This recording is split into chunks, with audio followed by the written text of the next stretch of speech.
so this was my initial look at the data, and I can do a lot more with it, but this was the initial look.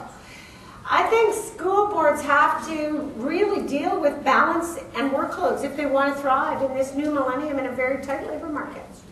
It's not business as usual. Somehow, we have to figure out how we can increase control over work.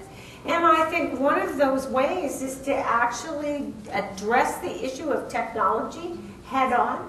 And I think the other is we need to have discussions with our parents. There has to be some kind of charter of respect at the school level.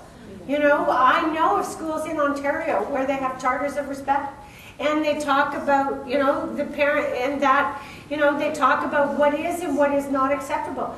That would be, but that's not a bargainable thing. That's something that you have to do at each individual school level. And some of you are going to have more receptive parents than others, but they have to see this data too and recognize what are the consequences. You have to work on culture change.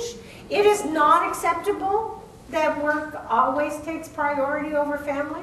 We have to have some kind of discussion and dialogue over that kind of thing. And we have to really deal with the issue of email, technology, etc. And if you are having to stay up until 2 o'clock to get on, then we actually have to, you know, modernize the technology infrastructure, you know, so that people actually can, you know, have a little bit of control and do it on their personal time. And so, you know, I always say, in today's market, you can buy tools, you can buy technology, you can buy equipment. You know, you can buy the fanciest computers for the kids in your classroom and the nicest desks.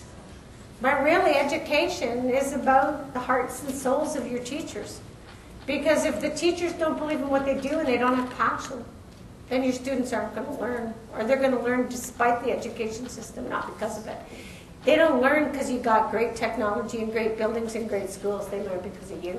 So we have to make that more possible. So thank you very much.